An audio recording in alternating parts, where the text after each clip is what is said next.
Hello and welcome back. I'm Nicole, a cottage witch, and today I'm doing a VR to Larkin Legend.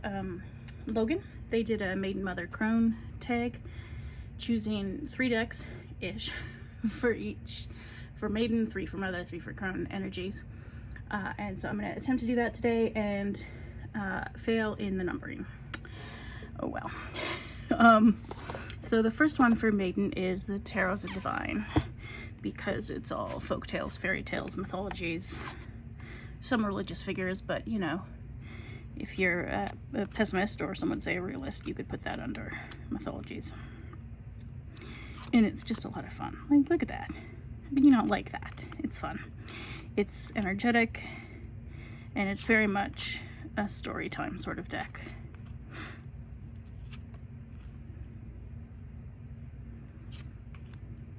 And yeah, it's got a very youthful energy to me. I enjoy that one. I've only got 2 for the youthful energy one because I just don't have a lot that have a lot of young people. I mean, I guess I could have picked Light Seers, but I didn't. And that's about it. Like, I just don't have a lot of decks with young folks in them because I'm not young folks anymore. But then, oh, now I can't get the tuck box open because I just put, I mean, I'm bad at tuck boxes at the best of times, but I also just put hand lotion on and it's slippery. So, one moment. Okay, I needed to go get my letter opener. But this is the Spectral Whirl Tarot, which is a hugely energetic deck. Usually it's actually too energetic for me. I can handle it only in small doses periodically to cheer me up. But it is beautiful, and it's very, to me, it's very reminiscent of Lisa Frank, but without the unicorns and dolphins, which is very much my elementary school and junior high. With all the stickers and the notebooks and everything. So it's got that sort of feel for me. I enjoy it a lot. I know there's an oracle out now, which I probably won't get because that would just be overkill for me. And I don't pull this out very often, but you know, every now and again, if I need some cheering up, this is not a bad option. It's very enthusiastic and vibrant and way more energetic than I usually am. So those are the only 2 decks that I picked for Maiden energy. I've got a couple here though that are kind of overlap categories, because why would you want to stay in one category? So one of them is the Herbcrafters Tarot, and it's Maiden energy in that it's very learning focused deck. You need to do some studying of plants for this one, and there is a lot to learn about them. However, it does have the curandera. It's got the mother card. I can't remember what that's called because they're all Spanish names. And then the little learner with the very young hands. And so that's a lot of fun. So it sort of encompasses all 3. But I picked it, I guess, kind of for Maiden because it is so focused for me on learning more about all these plants. But like the Hicha, that's the youthful energy one. Let's see if I can find one of the mother ones.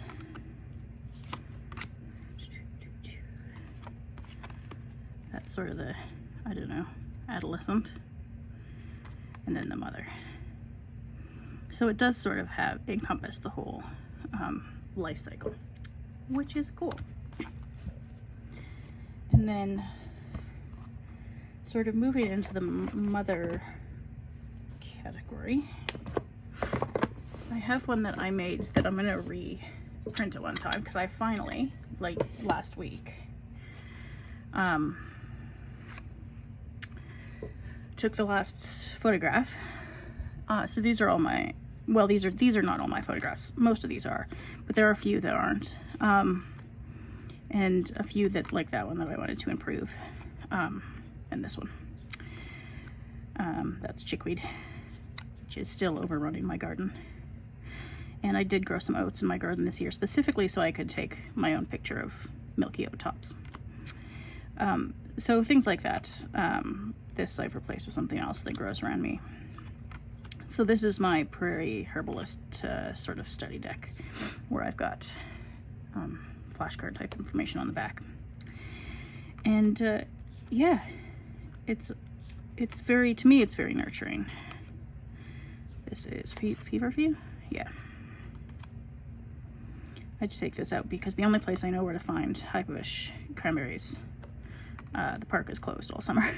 So I replaced it with something else. Self-heal. I love this. Flax flowers. They're so pretty and tiny. So yeah, this is a nurturing deck for me, which is just my own. And then the Earth Blessings Oracle cards, which, oh, there's some clover right on top. That's cute. A 4-leafed one too. Felt. It's a grounded deck with blessings on it, so it seems very nurturing to me. This is about the most mother energy deck I think I have. It's very straightforward, I think, for the most part, and kind of relaxing somehow. Even though most mothers I know aren't terribly relaxed themselves.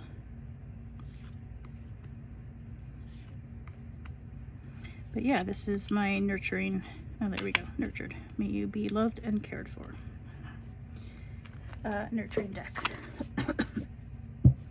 And then the last one I picked in a strictly mother energy category is the Gentle Tarot.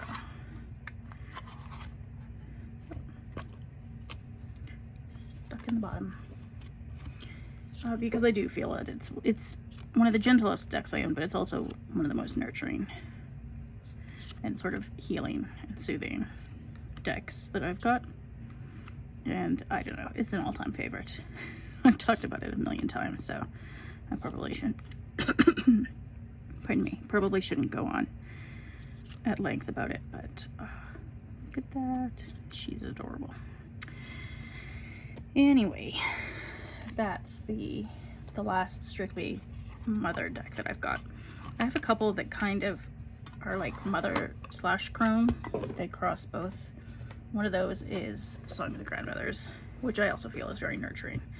Like, it's got grandmothers in the title, so you couldn't exactly call it not a crone deck. I mean, I guess you could if you wanted to, but I wouldn't. But it is also very, it's not as gentle as the Gentle Tarot. It's got some harsher ones, like exposure and friction. But even then, it's got those things to sort of help you grow, you know, death.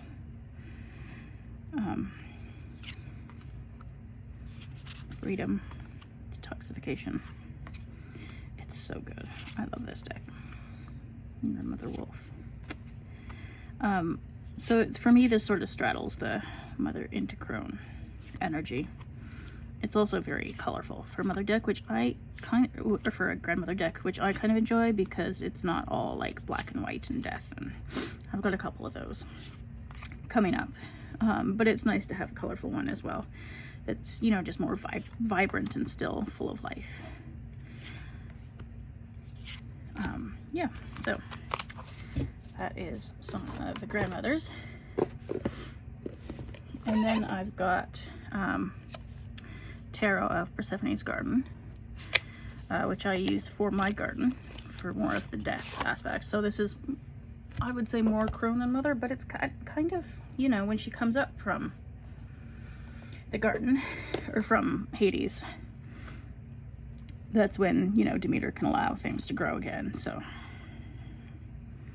it's got a bit of that energy as well. It's not strictly, that's such a funny picture, strictly death and destruction.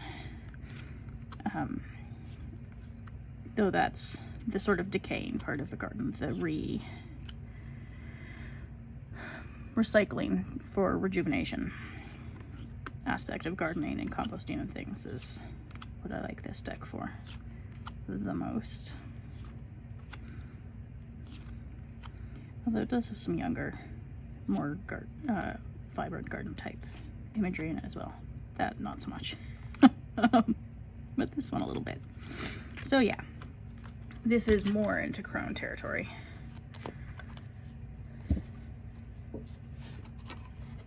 I feel, and I will probably pull it out again in the fall. And then this is the Witch Sisters Tarot, which is pretty Crone to me. It's got a little bit of everything, like all different sorts of ages, but it's got a lot of really beautiful old faces, which I love. So yeah, it's got a lot of age ranges, but more older faces than you usually see in a lot of tarot decks, at least as I found. So yeah, like there's some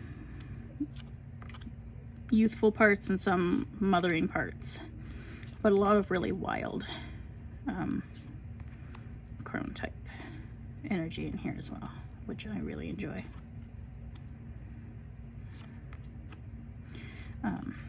So yeah, that is the Witch Sisters. Let's see. Oh yeah, there's another little young one.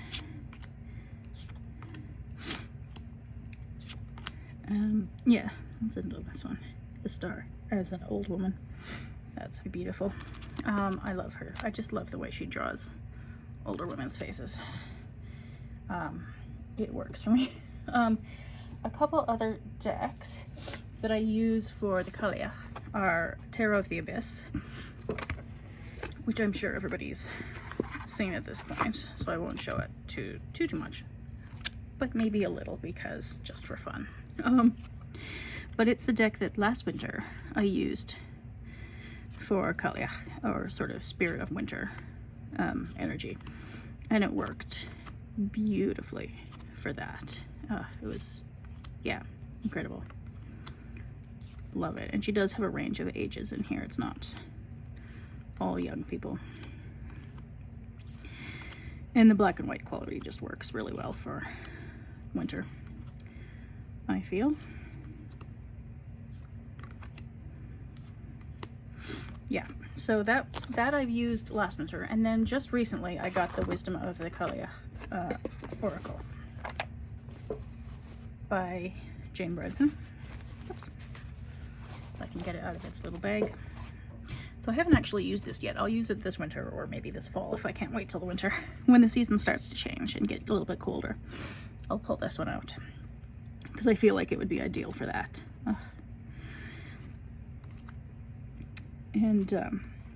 But yeah, it's I think all the faces that are in this one, and they don't all have faces, but all of them are older women, if I recall correctly. Oh, and there's actually one that's called Old Woman. Very nice. Sovereignty. It's a very Celtic deck, which is fun. Because I have spent a good part of this year with the Witch Sister Tarot trying to learn more about that side of both my ancestry and just like folklore and old stories and everything. So that's been a lot of fun. Oh, that's beautiful. I love this deck.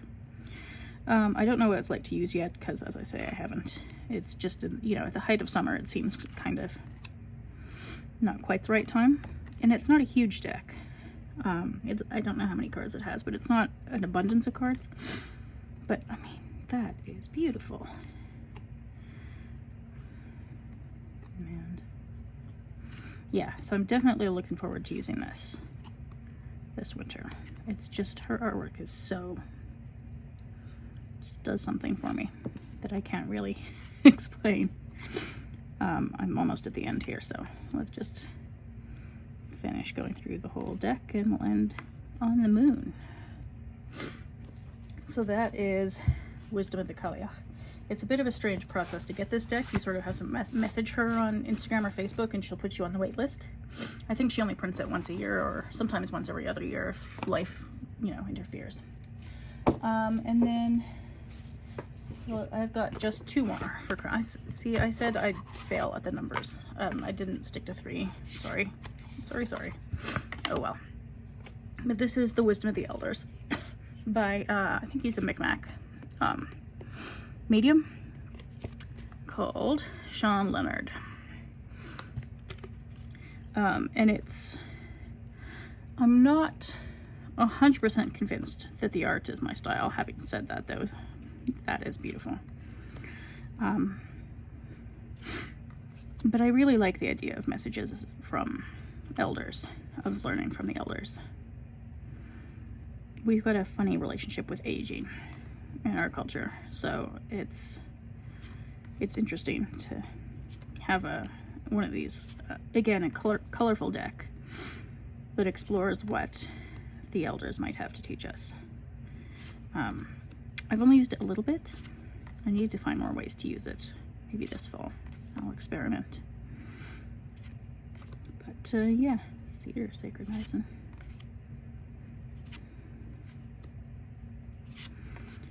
But yeah, it's intriguing. Sweetgrass, very nice. Honesty. Sacred journey. Let's end on that one. Yeah, it intrigues me. And I have used it a bit and I've enjoyed it, but I think to find, whoops, put it away backwards. Need to find more ways to use it. One of these days, I will do that. And then my last deck is Tarot of the Interior Passages. I think it's called in English. I'll link it down below. It's a French deck, and it's very winter on the prairies to me, despite the fact that she is French and not from the Canadian prairies. It's very much winter on the prairie energy to me, because that's where I grew up and that's where I still live. So yeah, it just has that. Oops, somehow that got shuffled in. Oh, here's the name. Le Tarot des Passages Intérieurs. Tarot of the Interior Landscape or Country or whatever. I'm not a good French translator. But yeah, it's one of the stranger decks I've got in terms of style, but it really works. Like, it's just, there's something about it that draws me into it. It's more abstract than not, and it's a very landscape deck to me. But yeah, I enjoy it. I think she's working on another deck these days, which will be cool. Yeah, the Queen of Swords. I like her. Alright. So that's my last tarot deck, but I've got a couple other Crone energy tools that I feel are Crone energy anyway. One is the runes, because, you know, Nordic, winter, cold, I feel like I can relate. This isn't the whole set, because some are on my dresser. It's serving other functions at the moment. But basically I collected rocks from all around where I live and matched them to the energy of the runes as far as I felt. And this is maybe, what, not quite 2/3 of them. So yeah, this is my rune set, and because they're all just stones, it's got a wintry sort of vibe to me. I don't know why. But it does. And I like it. And I've been trying to learn them a bit more this year. That's been one of my study projects. And then the last thing that I haven't really got into, but might eventually, is bone casting, which also feels very Crone to me. So these are mostly chicken bones. That's cow bone. There are some rodent bones in here. Not that one. This one, I think. And some of the little rodent joints at the bottom. I don't know what they are. Rabbit or something. That's from chicken. Some of these I didn't clean very well, or I used the wrong thing to clean them, so they've gotten a bit fragile, but some of them are still this is pretty solid, and they're just so fascinating. Yeah, so one of these days I might create some sort of bone casting situation for myself, but I haven't done that yet. But I have these all in a jar for whatever day I feel like doing that, probably in the middle of the winter sometime. Yeah, so that's my Maiden Mother Crone VR to Logan of Larkin Legend. I'll link their video down below if you haven't seen it. It's good fun. So thanks for watching, and I'll see you next time.